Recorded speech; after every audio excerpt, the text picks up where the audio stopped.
Velkara's compound eyes scanned the holographic display floating above her workstation for the third time that morning.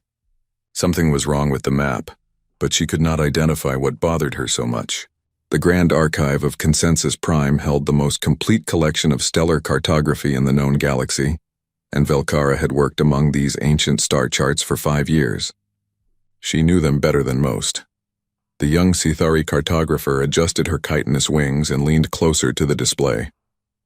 Her species was known throughout the Galactic Concordance for their attention to detail and methodical thinking.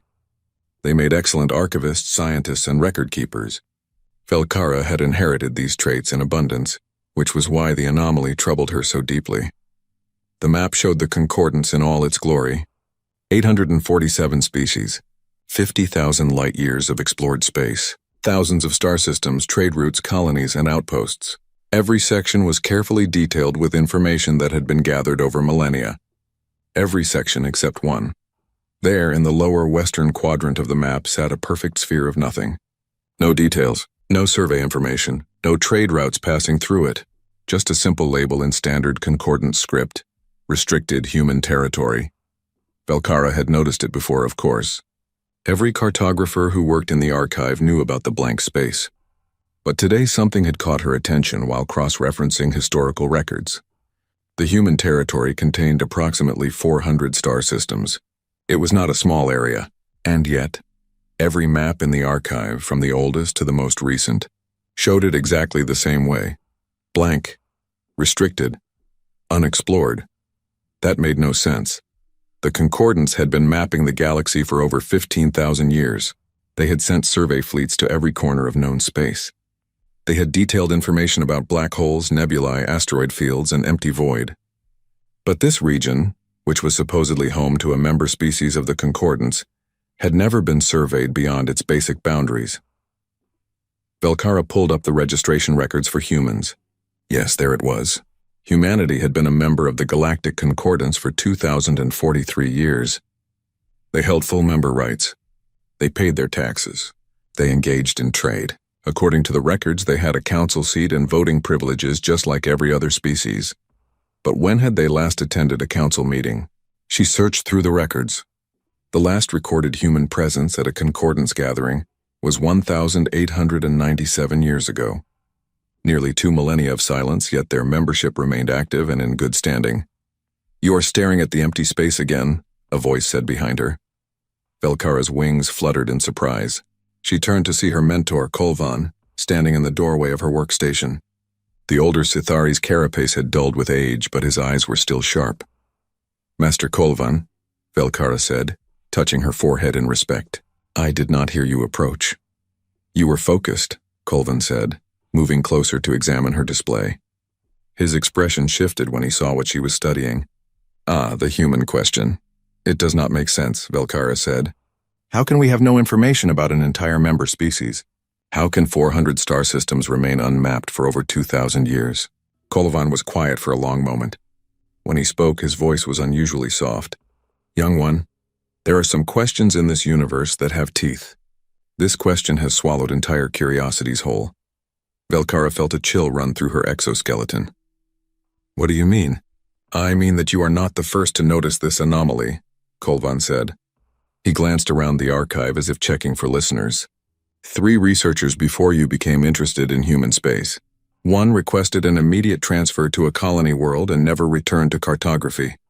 1 spent 2 years investigating before suffering a mental collapse. And 1 simply vanished after filing a request to access classified materials. "Vanished?" Velkara repeated. "How can someone vanish from Consensus Prime? This is the most secure facility in the Concordance." "Indeed," Kolvan said. His tone suggested that was precisely the point. Velkara looked back at the blank space on her map. "But they are a member species. We trade with them. I have seen the manifests. Human ships arrive at our stations regularly with exotic goods, rare materials, and advanced technology. Someone must interact with them." "The trade is conducted entirely through automated systems," Kolvan said. "Human ships dock at designated ports. Automated drones transfer cargo. Payment is processed electronically. Then the ships leave. No human ever disembarks. No Concordance citizen ever boards a human vessel." That is strange, Velkara said slowly. Strange is a gentle word for it, Kolvan replied. He moved to leave, then paused. Velkara, you are a talented cartographer. You have a bright future in the archive. Do not throw it away by asking questions that no one wants answered. After her mentor left, Velkara sat in silence for a long time. She should listen to Kolvan's warning. He had worked in the archive for 40 years. He understood how things worked. If he said to leave the human question alone, she should leave it alone. But she could not. That evening, Velkara accessed the archive's deep records. These were older files, some dating back thousands of years, stored in formats that required translation software to read. She searched for any mention of humans, first contact, or the establishment of their territory. Most of the files were mundane: trade agreements, tax records, shipping manifests. But then she found something interesting. A reference to something called the silent protocols. The file was heavily encrypted. Velkara spent 2 hours breaking through the security layers, using her archive credentials to bypass what restrictions she could. When she finally opened the document, most of it had been redacted. Black bars covered entire paragraphs. Only fragments of text remained visible. Following the incident at redacted, all member species agreed unanimously to redacted. In exchange for human cooperation, the concordance will redacted. Under no circumstances should any species attempt to redacted. The penalty for violating the silent protocols is redacted. Velkara's mandibles clicked in frustration. The document told her almost nothing, except that something had happened, something significant enough to require protocols that were still classified after 2,000 years. She was about to give up when she noticed a footnote at the bottom of the document. It referenced another file. First Contact Incident Report, Human Species, see attached. But there was no attachment. The file had either been deleted or moved to a security level beyond her access. Velkara leaned back in her chair. This was becoming more mysterious by the hour. A member species that no one visited.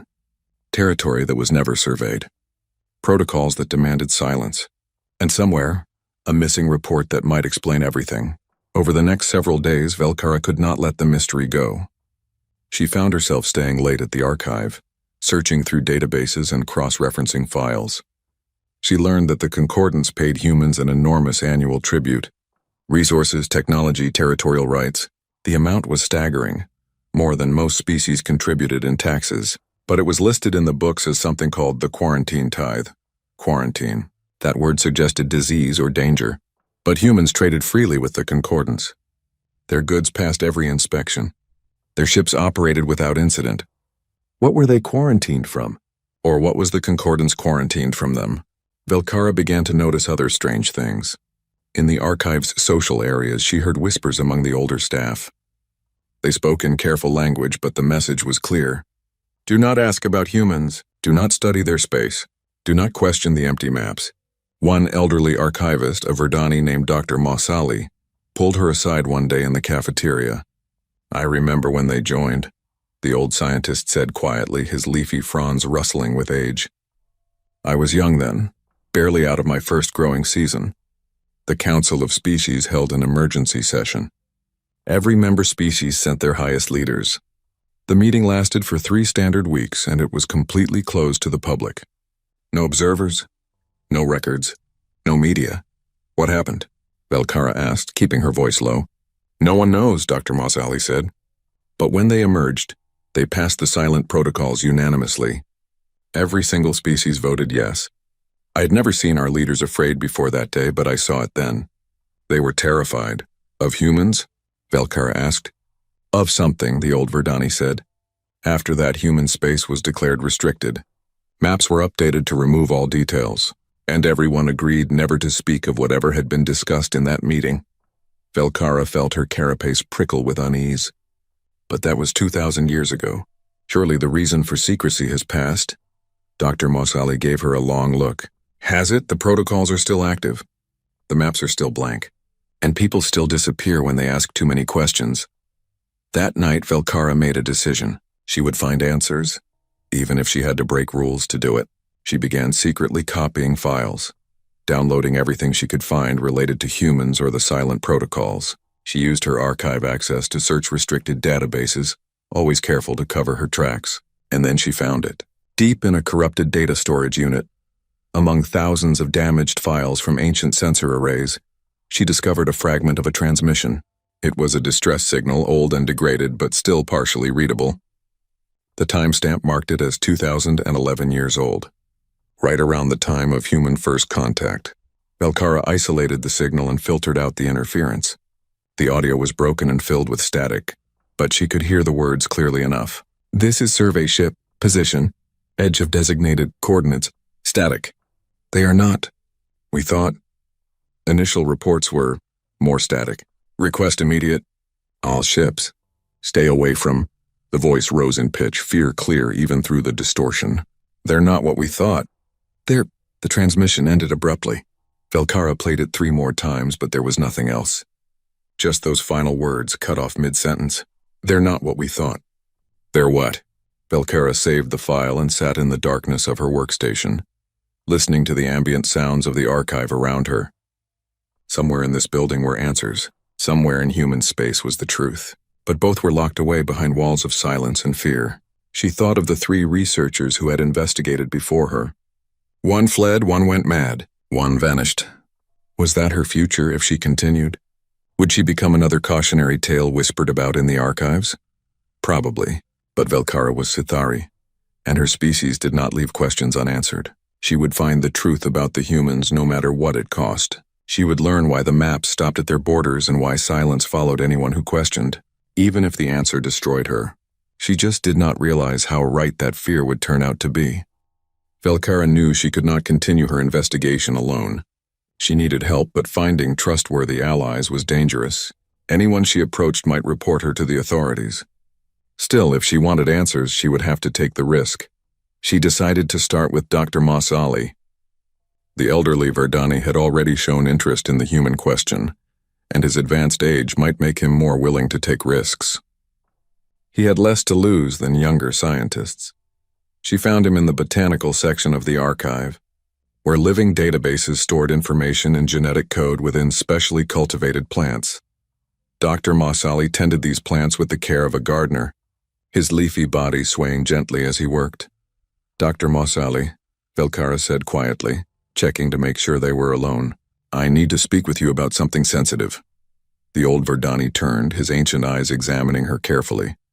You have decided to pursue the human question despite the warnings. It was not a question. Velkara clicked her mandibles in acknowledgement. I have found something, a distress signal from the time of first contact. The crew said humans were not what they thought. The transmission was cut off. Dr. Masali was silent for a long moment. Then he gestured for her to follow him deeper into the botanical section, where the plants grew thick and sound would not carry far. I will help you, he said finally. I am old. I have lived a full life. But I have carried the weight of that day for 2,000 years. The day our leaders returned from their meeting, changed and afraid. I would like to know what changed them before I return my nutrients to the soil. Thank you, Velkara said, feeling relief wash over her. But we will need someone else. Dr. Masali continued. Someone who can protect us if things become dangerous. I know someone. A Kronar warrior named Thex.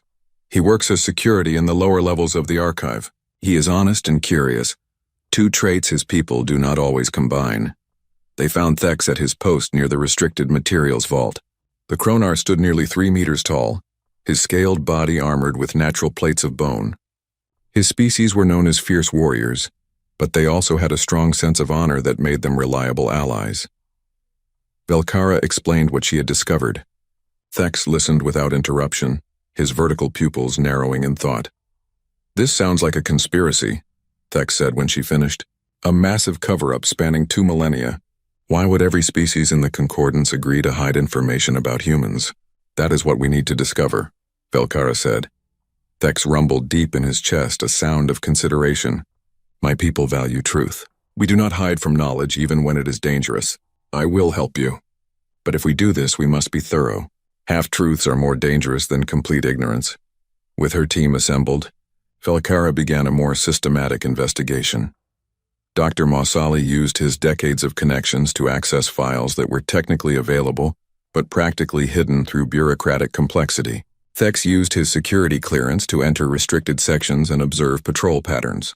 Velkara coordinated their efforts and analyzed the data they gathered. They worked carefully, meeting only in secure locations and communicating through encrypted channels. For 2 weeks, they made slow but steady progress.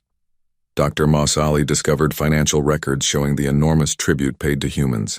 The quarantine tithe was listed as a mandatory expense, approved automatically every year without debate or review.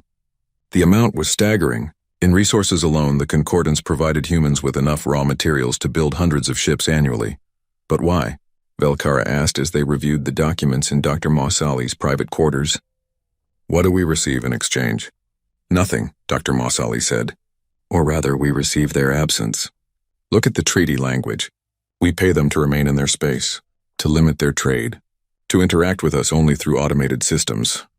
We are paying them to stay away, Thex said slowly. Like paying protection money to a criminal syndicate. Or like paying a dangerous animal to remain caged, Dr. Mossali added quietly. That comparison sent a chill through Velkara's exoskeleton. What kind of species inspired that level of fear? Humans were not described as particularly powerful in the basic records. They had no unique technologies that other species lacked. They were not physically imposing like the Kronar. They were not intellectually superior like the Mentari. By all accounts, they were average in almost every measurable way. So what made them worth such an enormous tribute? Thex found part of the answer in the security archives. Hidden among routine patrol logs was a report from the border regions near human space. A Concordance trade vessel had experienced a malfunction and drifted off course, accidentally entering human territory about 300 years ago. The ship had been found 2 weeks later, drifting back toward Concordance space. The crew was alive and unharmed. The ship's cargo was untouched. But something was wrong with the crew. According to the medical reports, they showed signs of cultural contamination and mimetic infection. They had been quarantined and treated with memory suppression therapy before being returned to their families. Mimetic infection? Velkara repeated, reading over Thex's shoulder. That suggests an idea or concept that spreads like a disease. There is more, Thex said, scrolling through the file. This was not an isolated incident. There are 17 similar reports over the past 2,000 years. Ships that accidentally entered human space, crews that returned, changed, treatments that involved erasing memories. Dr. Mossali examined the medical reports with his extensive biological knowledge. These are not descriptions of biological infection. These are psychological evaluations. The crews came back questioning their place in society, challenging traditional hierarchies, advocating for concepts that were described as incompatible with species harmony. What kind of concepts? Velkara asked. The old Verdani read from one report. Individual rights over collective needs, personal freedom over species stability, innovation over tradition. These human ideas took root in the crew's minds and began spreading to others they contacted. Ideas can be dangerous, Thex said, but this level of response seems extreme. My people have debated philosophy for millennia. We have not needed to quarantine anyone over different thoughts. Perhaps human ideas are more infectious than normal philosophy, Dr. Mossali suggested. Or perhaps they are dangerous in ways we do not yet understand. Their investigation was becoming more unsettling by the day. Velkara began having trouble sleeping, her mind filled with questions that had no answers. What were humans really like? Why did contact with them change people? And why had the entire Concordance agreed to hide the truth? Then their careful work was discovered. Velkara arrived at the archive one morning to find a Concordance enforcer waiting at her workstation. The being was a Zalthari, a species that specialized in law and order. They had natural abilities that made them excellent at detecting deception and maintaining security. Cartographer Velkara, the enforcer said in a flat, emotionless voice. I am Zalmoth. Your recent research activities have been flagged by our monitoring systems. You will cease your investigation into human space immediately. Velkara felt her wings freeze against her back. I am simply conducting historical research. It is part of my duties as an archivist. Your duties do not include accessing restricted files, decrypting classified documents, or investigating areas that are explicitly forbidden to concordant citizens, Zalmoth said. His compound eyes reflected her image 1,000 times over. You will delete all copied materials. You will forget the questions you have asked. You will return to your normal work. This is for your protection. Protection from what? Velkara asked, her courage surprising herself. Zalmoth's perfectly composed expression flickered for just a moment. Something almost like fear crossed his features before the professional mask returned. Protection from knowledge that you are not equipped to handle, he said carefully. I am a trained scientist, Velkara protested. I am equipped to handle any information. No, Zalmoth said, and now his voice was quiet, almost gentle. You are not. None of us are. That is why the protocols exist. Velkara stared at him. You know something. You know why we do not map human space. Zalmoth was silent for a long moment. Then in a voice so low she barely heard it, he said, You want to know why we do not map human space? Because the last fleet we sent to survey it came back. We wish it had not. Before Velkara could ask what he meant, Zalmoth straightened and his official tone returned. You have 24 hours to comply with this order. If you do not, you will be detained, and your access to the archive will be permanently revoked. This is your only warning. He left without another word. Velkara sat trembling at her workstation for several minutes. Then she activated her encrypted communicator and contacted Thex and Dr. Mossali. They needed to meet immediately. They gathered in Dr. Mossali's quarters that evening. Velkara explained what had happened with Zalmoth. The others had similar visits. Thex had been suspended from his security duties. Dr. Mossali had received a formal reprimand. They are shutting us down, Thex said, his scales rattling with frustration. We are close to something important, and they know it. Zalmoth said something strange, Velkara said.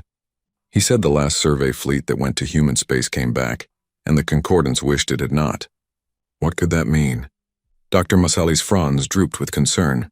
Perhaps the fleet brought back something terrible. Information or infection or simply knowledge that was better left undiscovered.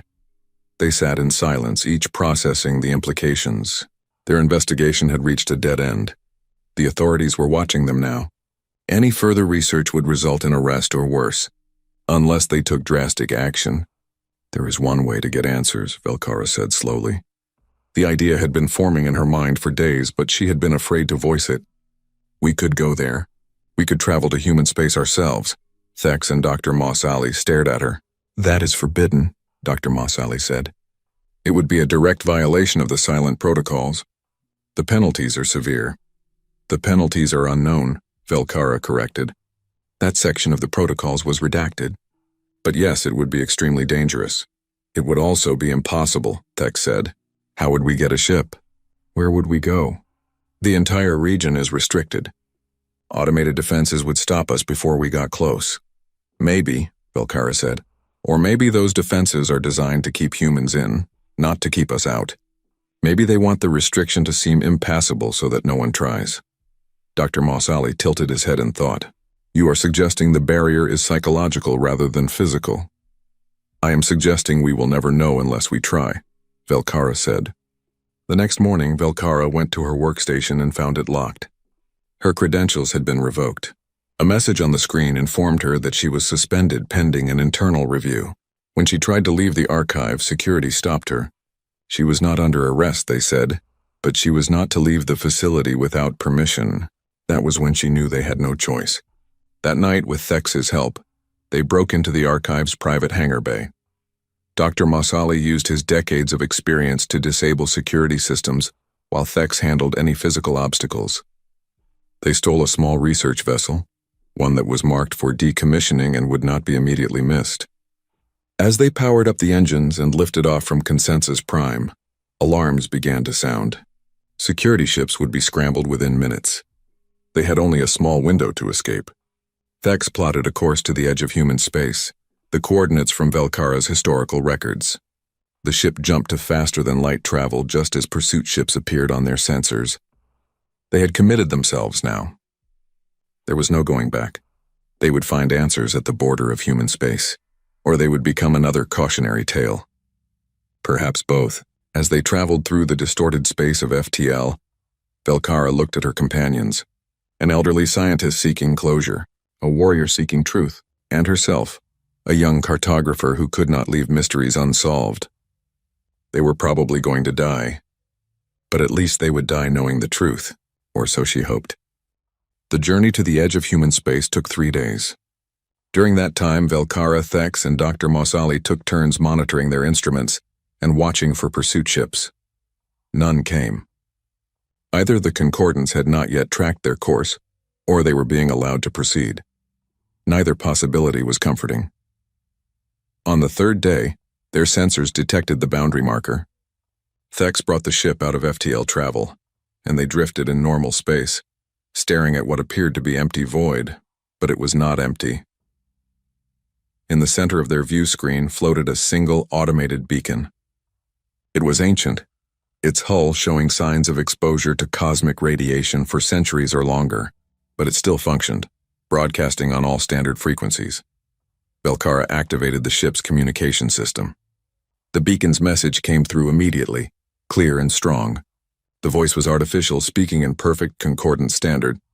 Beyond this point lies human space. Entry is restricted to authorized personnel only. Unauthorized entry constitutes acceptance of all associated risks. No rescue operations will be conducted for vessels entering this territory. No recovery of ships or crew will be attempted. No investigation into missing vessels will be permitted. Turn back now. The message repeated in a loop, cycling through all 847 concordance languages. When it reached Sithari, Velkara felt the words settle into her consciousness with uncomfortable weight. No rescue, no recovery, no investigation. They are very clear about the dangers, Dr. Mossiali observed from his station.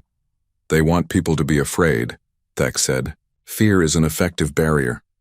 Or they are simply being honest, Velkara said quietly. She activated the ship's long-range sensors and began scanning the region beyond the beacon. What she found made her breath catch in her spiracles. There are ships, she said, dozens of them, all dead in space. She brought the sensor data to the main display. Scattered throughout the region were the wrecks of vessels, each broadcasting no life signs and no power signatures. The ships drifted in the void like corpses. Thex enhanced the image and began identifying the vessels. Concordance ships. Different species, different time periods. Some of these designs are ancient.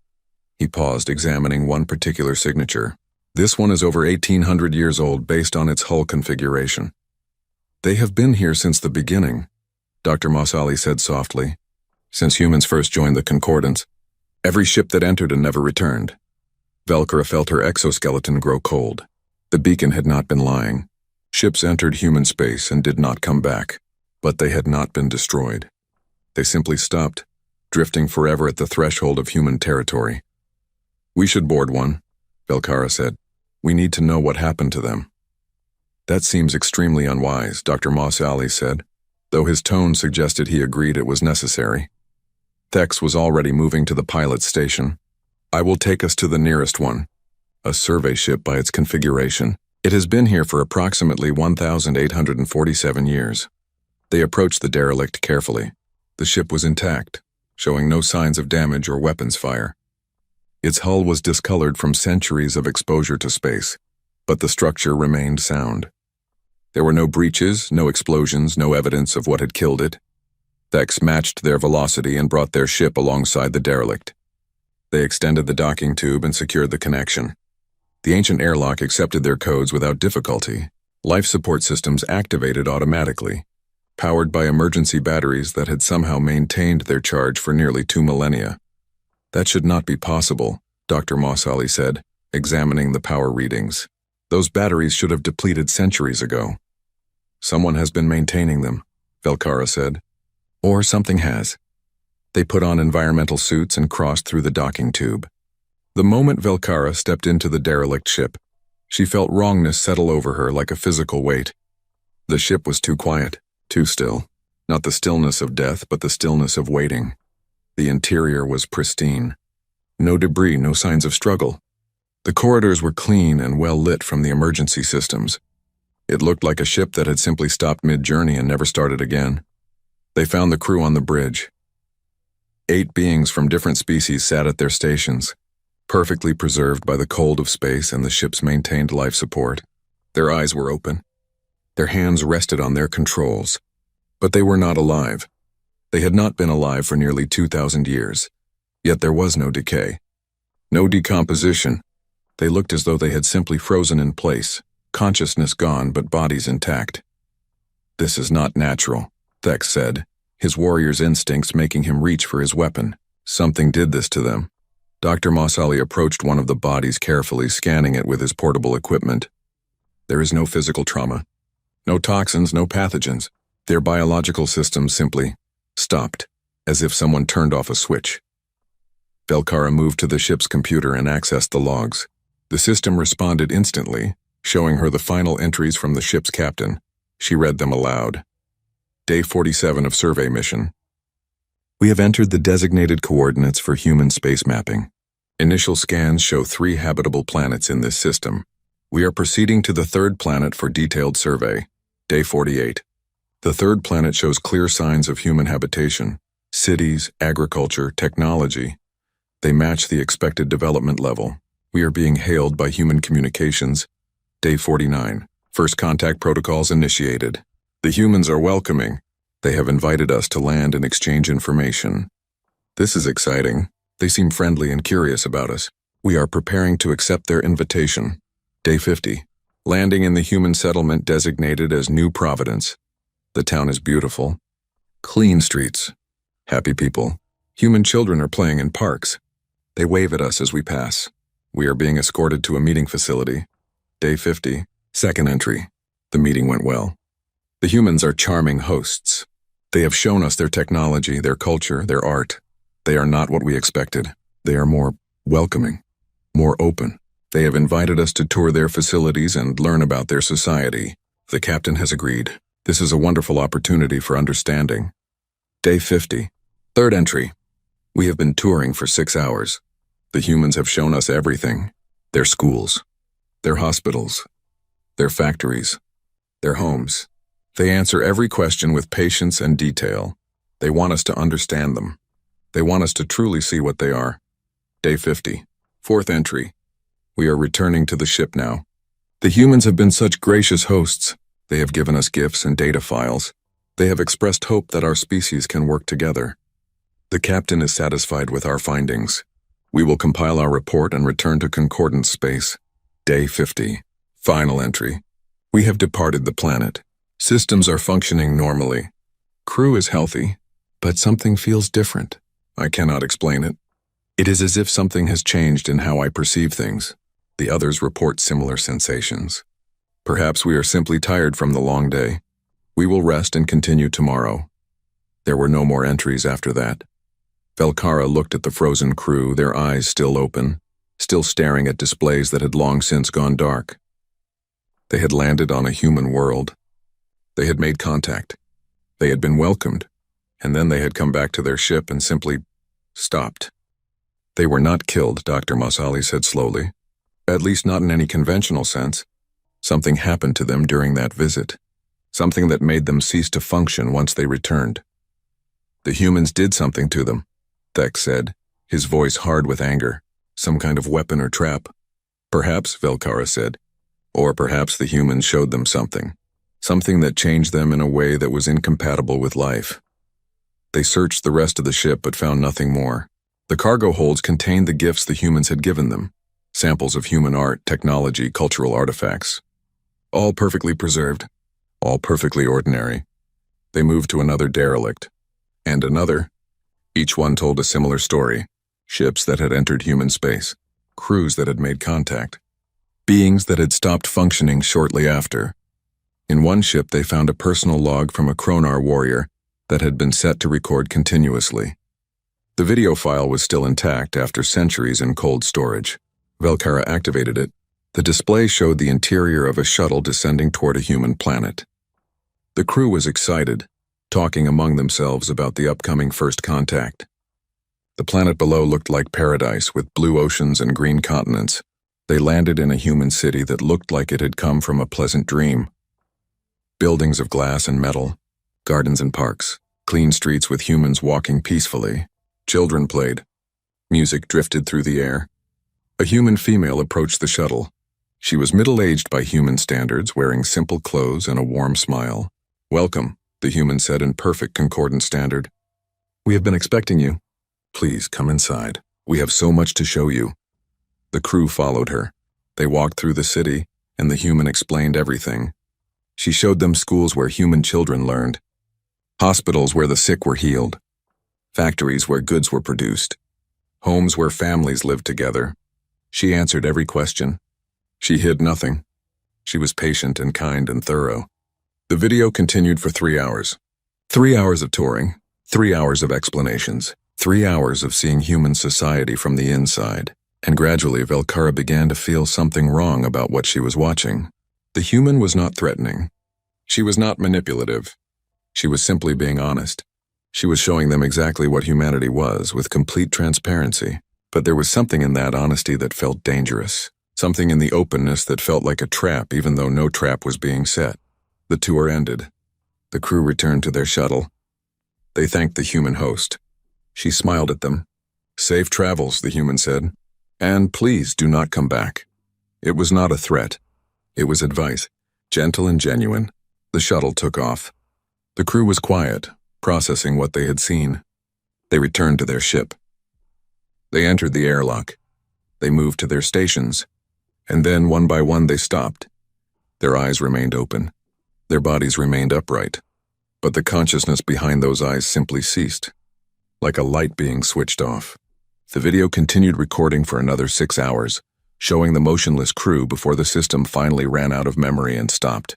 Velkara, Thex, and Dr. Masa Ali stood in the derelict ship, watching the frozen crew members who had died 1,800 years ago without a single wound on their bodies. "What did the humans show them?" Velkara whispered. "What did they see that made them stop living?" "Perhaps that is the wrong question," Dr. Masa Ali said thoughtfully. "Perhaps we should ask what the humans are that makes looking at them too closely so dangerous." Before anyone could respond, their ship's communication system activated. A signal was being transmitted directly to them from deeper within human space. A human voice, male and calm, spoke in perfect Sithari.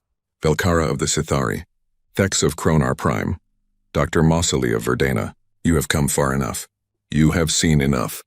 Now you have a choice. Would you like answers or would you like to leave?" The three of them looked at each other in shock. The humans knew they were here. The humans knew their names.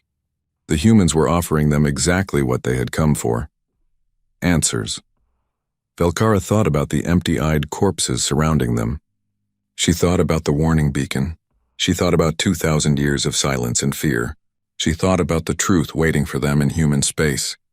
And she activated the communication system. "We want answers," she said. The human voice gave them coordinates. A station deeper in human space called Threshold. The name seemed appropriate. They were crossing a boundary that was never meant to be crossed. As they traveled toward the coordinates, they passed more derelict ships. Hundreds of them. Centuries worth of curious species who had ventured too close and paid the price. It was a graveyard. A monument to failed exploration. "We could still turn back," Dr. Mossali said quietly. "We have learned enough to know that this is dangerous." "We have learned nothing," Velkara said. "We have seen the results, but we do not understand the cause. I need to understand." Thex checked their weapon systems, though he seemed to realize the futility of it. If the humans wanted us dead, we would already be dead. They are allowing this meeting. The question is why. Perhaps they are lonely, Dr. Mossali suggested. 2,000 years of isolation must be difficult, even for beings that chose it. Or perhaps they want us to carry a message back, Velkara said. "Whatever we learn here, we are meant to share it." The station appeared on their sensors after 6 hours of travel. It was enormous, a gleaming structure of metal and light that seemed far too advanced for what the concordance records indicated about human technology. The station could have housed hundreds of thousands of individuals comfortably, but their scans showed only a few dozen human life signs aboard. They were given docking clearance and guided to a berth by automated systems. As they prepared to disembark, Velkara felt fear settle into her exoskeleton. This was the moment. Whatever truth awaited them behind those doors would change everything. The airlock opened and they stepped into Threshold Station. The interior was beautiful in its simplicity. Clean white corridors with soft lighting, art on the walls showing scenes from various worlds. The air was breathable for all of them, carefully adjusted to meet their different biological needs. And waiting for them was a human. She was female, middle-aged by human standards, with dark hair turning gray at the temples. She wore simple clothing and a gentle smile. She looked completely ordinary, which somehow made her more unsettling. "Welcome to Threshold," the human said in perfect concordant standard. "My name is Ambassador Chen. I have been expecting you. Please follow me. We have refreshments prepared and a comfortable place to talk." They followed her through the station. Human crew members moved about their tasks, offering polite nods as they passed. Everyone seemed calm and friendly. There was no sense of threat or danger. It felt like visiting a university or research facility, not entering the territory of a feared species. Ambassador Chen led them to a conference room with a long table and comfortable seating, adapted for their different body types. True to her word, there were refreshments carefully selected for each species' dietary needs. "Please sit," Chen said. "I know you must have many questions." They sat, though Thex remained tense, ready to move if needed. Velkara looked across the table at the human ambassador, trying to understand what made this species so dangerous that the entire Concordance had agreed to quarantine them. "You know why we are here," Velkara said. "Yes," Chen replied. "You want to know why your maps stop at our borders. You want to know what we are. You want to know why the Concordance fears us enough to pay tribute for our isolation. Are you going to tell us?" Thex asked, his voice hard with suspicion. "Yes," Chen said simply. "That is what Threshold is for. We maintain this station specifically for moments like this. When someone from the Concordance becomes curious enough to break the protocols, we bring them here and tell them the truth." "And then what?" Dr. Mossali asked. "What happens to those you tell?" "That depends on what they choose to do with the information," Chen said. "But I am getting ahead of myself. Let me start at the beginning." She stood and walked to a display screen which activated to show an image of Earth, the human homeworld. Humanity evolved on a planet that was hostile in ways most concordant species cannot imagine. We had to compete with other predators for survival. We had to adapt to changing climates. We had to fight for every resource. This made us resilient, but it also made us something else. The display changed to show early humans hunting across grasslands. "We are persistence predators," Chen continued. "We chase our prey until it collapses from exhaustion. We can run for days without stopping. We heal from injuries that would kill other species. We adapt to environments that would destroy others. The Concordance knows all of this. It is in our basic profiles. These traits do not seem dangerous enough to warrant quarantine," Velkara said. "No," Chen agreed. "They are not. But we evolved something else. Something that made us the dominant species on our world and something that makes us dangerous to you." She turned to face them directly. "We are infectious." The word hung in the air. Velkara felt her spiracles constrict. "You carry diseases?" "Not biologically," Chen said. "Mimetically, psychologically, culturally. We are infectious in how we think and how we spread ideas." She returned to her seat, and her expression became serious. "Humans evolved to be exceptional at social learning. We copy behaviors. We spread concepts. We make others think like us. It was a survival advantage on Earth. The tribe that could share knowledge most effectively was the tribe that survived. So we became masters of cultural transmission."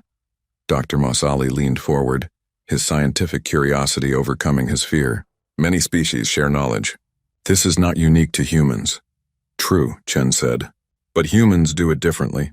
We do not just share information. We spread worldviews. When you interact with humans, observe humans, study humans, you do not just learn facts about us. You start adopting our way of thinking. Our values, our perspectives, our conflicts." She pulled up data on the display, charts and graphs showing cultural shifts in concordant species. "When we first joined the Concordance, we were welcomed. We were excited to meet other intelligent species. We established embassies on 17 different worlds. We opened trade. We shared technology and culture. We thought we were building friendships." The display showed images of humans and aliens working together, smiling, cooperating. But within 50 years, we noticed something terrible. The species we had closest contact with were changing, not physically, culturally, politically, psychologically. The images shifted to show protests, conflicts, divisions. 3 species had civil wars over concepts they had never considered before. Individual rights versus collective responsibility, personal freedom versus species stability, innovation versus tradition. These were human arguments, human conflicts, spreading through their societies like a virus. Belcara felt her mandibles click in disbelief. You are saying your ideas were infecting other species? Not intentionally, Chen said, and there was genuine pain in her voice. We were not trying to change anyone. We were simply being ourselves. But our way of thinking is so fundamentally different from most concordant species that exposure to it causes disruption. She brought up more data, population statistics, social cohesion indexes, stability measurements. 5 species began adopting human-style family structures, abandoning their traditional communal breeding. Their birth rates collapsed because they had evolved for different reproductive strategies. 2 species developed human-style nationalism and started viewing other species as competitors rather than partners. 1 species experienced a philosophical crisis that nearly led to mass suicide because human existentialism was incompatible with their evolved purpose-driven psychology. Dr. Mausali's fronds drooped with horror. You were destroying them without meaning to. Yes, Chen said quietly. And we did not understand why until our best scientists figured it out. Humans evolved to spread our culture. We are exceptionally good at making others see things from our perspective. It is how we survived as a species. But what was an advantage among humans became a weapon among other species, who had not evolved the same mental defenses. Thex rumbled deep in his chest. So the concordance asked you to leave? No, Chen said. We offered to leave. When we realized what we were doing, we were horrified. We had come to the stars hoping to find friends, and instead we were accidentally destroying the cultures we encountered. She stood and walked to the window, looking out at the stars. We called an emergency session with the Concordance Council. We told them what we had discovered. We showed them the evidence, and we proposed the quarantine. We would restrict ourselves to a designated region of space. We would limit trade to automated systems only. We would stop sending ambassadors and delegations. We would isolate ourselves to protect you from us. The silent protocols, Belcara said. Yes, Chen confirmed. The Concordance agreed immediately. They were desperate for a solution. Some species were already showing signs of cultural collapse. The protocols were implemented and we withdrew to this region of space. And for 2,000 years we have maintained the quarantine. The tribute, Dr. Mausali said. The quarantine tithe, you call it that? Chen nodded. The Concordance pays us to stay isolated. They provide resources and technology in exchange for our absence. It seems backward, but it makes sense. The cost of the tribute is far less than the cost of what would happen if we were not contained. Belcara processed this information, her analytical mind working through the implications. But you still trade with the Concordance. Your ships visit our stations. Why does that not spread contamination? Because there is no direct contact, Chen explained. The ships are automated. The trade is handled by computers. There is no exposure to human culture or human thinking. You receive our goods without receiving our ideas. And the derelict ships at your border? Thex asked. The crews that stopped living? Chen's expression filled with sadness. Those are the curious ones. The explorers who ignored the warnings and came to observe us. We try to discourage it, but some always come. And when they do, we follow a protocol. She returned to her seat. We invite them to land. We welcome them. We answer all their questions. We show them our cities, our homes, our lives. We are completely transparent. We hide nothing. We let them see exactly what humanity is. And that kills them? Belcara asked. Not directly, Chen said. But extended exposure to human culture, human thinking, human perspective does something to other species. It rewrites how they perceive reality. And for most concordant species, that rewriting is incompatible with their evolved psychology. Their minds cannot handle thinking like humans while still maintaining their species identity. She pulled up medical data showing brain scans from recovered crews. They're consciousness fragments. The part of them that is Kronar or Sithari or Verdani conflicts with the part that has learned to think like a human. And eventually, their minds simply give up. The biological systems continue for a while, but the being inside is gone. Dr. Mausali studied the data with horror and fascination. You are a mimetic hazard. A cognitohazard in the old terminology. Simply understanding you too well is dangerous. Yes, Chen said. That is exactly what we are. and that is why we stay here behind our borders, away from the rest of the concordance." Thek stood abruptly, his warrior instincts rejecting what he was hearing. "This is insane. You are telling us that you are prisoners because your ideas are too dangerous? Ideas cannot be that powerful. Can they not?" Chen asked gently. "You are Kronarthex. Your people value honor above all else. It defines your culture, your laws, your sense of self. Now imagine if you were exposed to human philosophies of moral relativism, of situational ethics, of the idea that honor is a social construct rather than an absolute truth. What would that do to you?"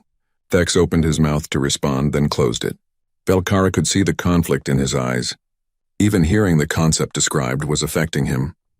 "We are quarantined not just to protect the concordance," Chen continued, "but to protect ourselves. Because if we spread throughout the galaxy, eventually someone would decide we were too dangerous to exist, and they would try to eliminate us, and we would fight back." She looked at each of them in turn. Humanity nearly destroyed itself with our own nature. War, conflict, the drive to spread our ideas even when it caused suffering. We learned to control these impulses over millennia of bitter experience. But we are still human. We still have those traits. And if we had to defend ourselves, those traits would emerge. "You are saying you could destroy the concordance if you wanted to," Velkara said slowly. "We are saying we would rather live in isolation than find out," Chen replied. The conference room fell silent after Ambassador Chen's final statement. Velkara felt her world tilting on its axis. Everything she had believed about the concordance, about galactic society, about the nature of cooperation between species, was being rewritten in her mind, and she could feel it happening. She could feel her thoughts changing, adapting, becoming more like human thoughts. The very thing Chen had warned about was already occurring. "There is something you are not telling us," Velkara said slowly. "You said you bring curious species here and tell them the truth. But we have been talking for less than an hour. The crews of those derelict ships spent days on human worlds. Why did they need so much exposure?" Chen smiled, but it was a sad expression. "Because they needed to truly understand. Surface knowledge is not enough to protect you from us or protect us from you. You need to see humanity from the inside. You need to understand not just what we are, but why we are that way." "And then we die like the others?" Thex asked, his hand moving unconsciously toward his weapon. "That depends," Chen said. "Some species can handle the knowledge. Others cannot. We have learned over 2 millennia which species have mental architectures compatible with human thinking and which do not." She pulled up data showing species classifications, green, yellow, and red categories. Sithari, like Velkara, are green category. Your species has strong individualistic tendencies already. You can be exposed to human culture without fragmenting. Verdani, like Dr. Masali, are yellow category, manageable risk with proper precautions. Kroner, like Thex, are red category. Your collective identity is so strong that human individualism creates dangerous conflicts in your psychology. Thex's scales rattled with agitation. "So I am already dying just from this conversation?" "No," Chen assured him. "This level of exposure is safe.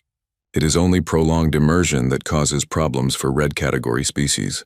A few hours of conversation will not harm you." "But you said you show visitors everything," Velkara pressed. "You said you let them tour your worlds for days. Are you showing us everything?" Chen's smile became genuine. "You are already thinking like a human, questioning, analyzing, looking for the hidden truth beneath the surface explanation." She stood and gestured for them to follow her. "You are right. There is more to show you, and you have earned the right to see it by coming this far. But I must warn you, what I am about to reveal is the deeper truth. The reason the concordance does not just fear us but pays us tribute. The reason we are not just quarantined but protected." They walked through the station, passing human crew members who nodded politely. Everyone seemed so normal, so ordinary. Velkara found it hard to believe these beings were considered dangerous enough to warrant 2,000 years of isolation. Chen led them to an observation deck that looked out over a human colony world. The planet below was beautiful, with sprawling cities and green spaces, oceans and mountains.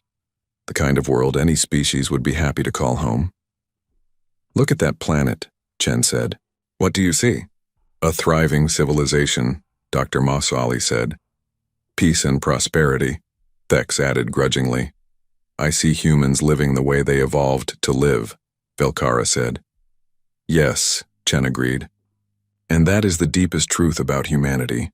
We are not dangerous because we are violent, though we can be. We are not dangerous because we are aggressive, though we can be that too. We are dangerous because we are adaptable.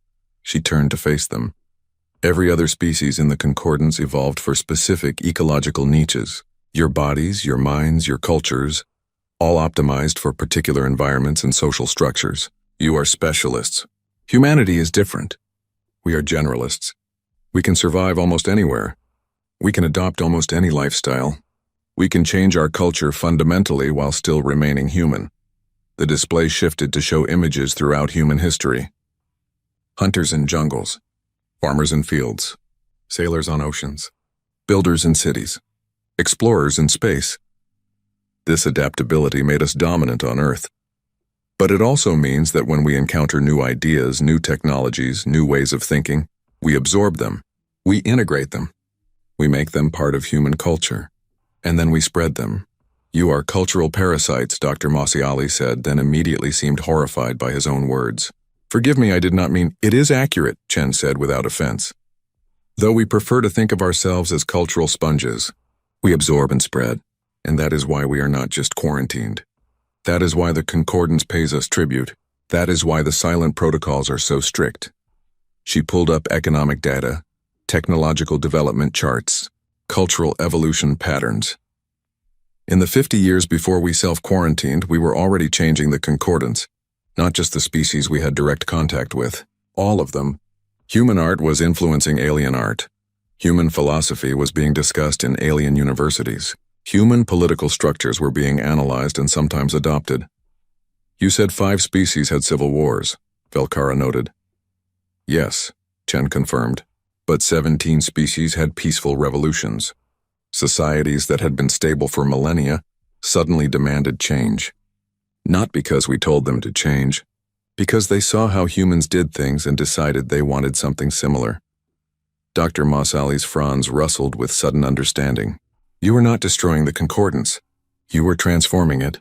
Yes, Chen said, and in another few centuries, if we had not stopped, the entire concordance would have been culturally human. Not genetically, not biologically, but philosophically and socially. 847 species would have become 847 varieties of human thinking. She let that sink in before continuing. The concordance leadership realized this. They saw the pattern. And they had a choice.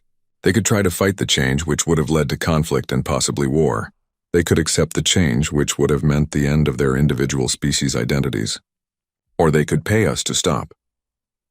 The tribute, Velkara said. The tribute, Chen agreed. We agreed to isolate ourselves. We agreed to limit our cultural contact to absolute minimum. We agreed to let the concordance develop on its own path, free from human influence. And in exchange, they provide us with resources and technology so we can maintain our civilization in isolation. And it has worked for 2,000 years, Thek said. So why tell us this?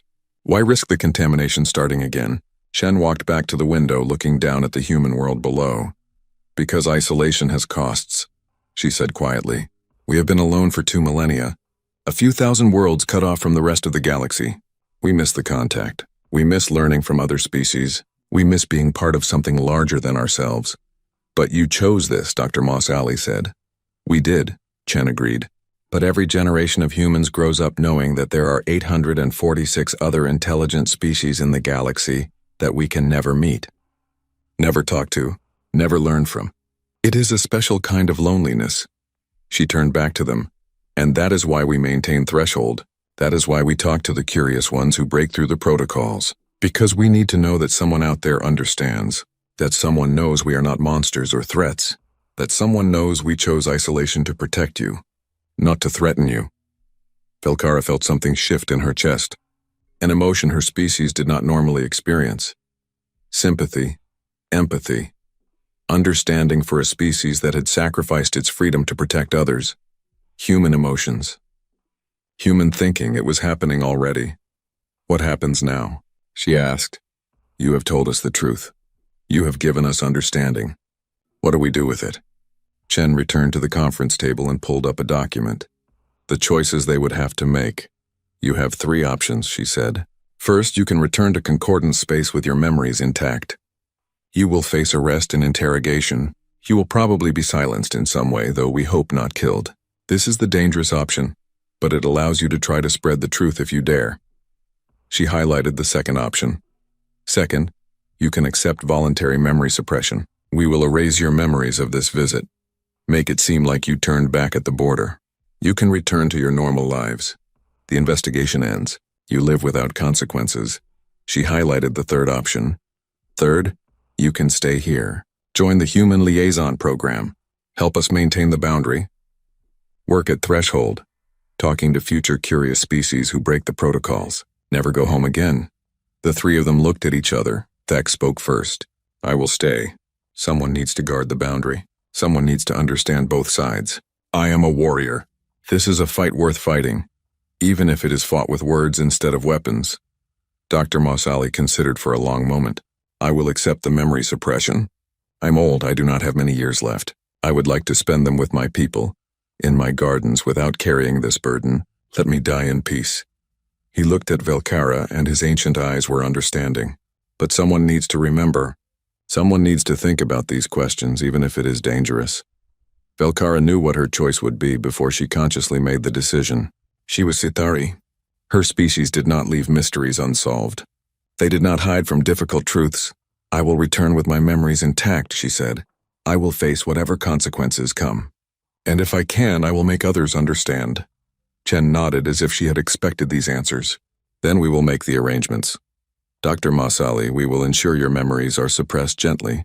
You will remember only that you traveled to the border, saw the dangers, and wisely turned back. Thex, we will begin your orientation for the liaison program. You will do important work here, she turned to Velkara. And you, we will give safe passage back to Concordant space. What happens after that is beyond our control. Over the next day, the arrangements were made. Dr. Mossali underwent the memory suppression with dignity, emerging confused but peaceful. He was given passage back to Concordant space on a medical vessel, with a cover story of exposure to space radiation causing temporary amnesia. Thex began his new duties, learning about the liaison program and the various species that had come to Threshold over the centuries. He seemed to find purpose in the work, his warrior's discipline adapting to this new kind of combat. And Velkara prepared to return. Before she left, Ambassador Chen gave her a private message. You are going to be arrested, Chen said. They will interrogate you. They will try to silence you, but you have something they cannot take away: understanding. You know now that humans are not enemies. We are not threats. We are just different, and sometimes different is dangerous not because of malice but because of nature. Why did you really let me keep my memories? Velkara asked. You could have insisted on suppression, Chen smiled. Because you remind me of us. Curious, persistent, unwilling to accept comfortable lies over difficult truths. That is very human thinking. And maybe, just maybe, if enough beings in the Concordance start thinking that way, the balance will shift. Maybe in a few more centuries, the galaxy will be ready for humans to emerge from isolation. Or maybe we will all become human in our thinking, Velkara said. Maybe, Chen agreed. Would that be so terrible? Velkara did not answer. She was not sure she knew anymore. The journey back to Concordant space was quick. Velkara's ship was allowed to pass through the boundary without incident. But the moment she entered Concordance territory, she was surrounded by security vessels. She did not resist arrest. They took her to a detention facility on Consensus Prime. The interrogator was Zalmoth, the enforcer who had warned her away from the investigation. You went to human space, he said flatly. You violated the silent protocols. You made contact with humans. I did, Velkara confirmed. What did you learn? Velkara looked at him carefully. I learned why we fear them. I learned why we pay them tribute. I learned the truth that has been hidden for 2,000 years. Zalmoth's expression did not change. You will be silenced. Your research will be destroyed. You will be forgotten, just like the others who asked too many questions. Will I? Velkara asked. Or will my story spread? Will others become curious? Will they ask questions too? She leaned forward. The humans are right to quarantine themselves, and you are right to fear them. But here is what terrifies me most, Enforcer Zalmoth. After meeting them, after understanding what they are, after seeing their culture and their thinking. She paused, I understand why they do it. I agree with their reasoning. I see their perspective. I am thinking like a human, and I cannot stop. Zalmoth's composure cracked for just a moment. Fear flickered across his features, because he understood what that meant. The contamination had already begun. Not in the explosive way it happened 2,000 years ago. Slowly, carefully, one curious mind at a time. Velkara was placed in a detention cell. Her research was confiscated. Her findings were classified. Official records would say she had been suspended for protocol violations and later transferred to a remote facility. But the truth was already spreading. Rumors circulated through the archive. Young researchers whispered about the cartographer who had gone to human space and returned. They asked questions. They examined the blank spaces on their maps. They wondered. Across the concordance on 847 worlds, individuals began to think, to question, to challenge the comfortable narratives they had been told. It was a slow process. It would take generations. But it had begun. The humans remained in their territory. Their ships continued automated trade. Their borders stayed closed. The galactic map still showed only blank space where human civilization thrived. But the silence? The silence was breaking. And in her cell, Velkara wrote her report, knowing it would be confiscated but not caring. She wrote for herself. She wrote to understand. She wrote because that was what thinking beings did, regardless of their species. She wrote like a human, and throughout the galaxy, others were beginning to write their own questions, draw their own conclusions, seek their own truths. The human contagion was not violence or aggression or conquest. It was curiosity. It was individualism. It was the relentless pursuit of understanding, regardless of cost. And once that particular idea took root, no quarantine could contain it. The galactic map still stopped at human space. But ideas? Ideas had no borders at all.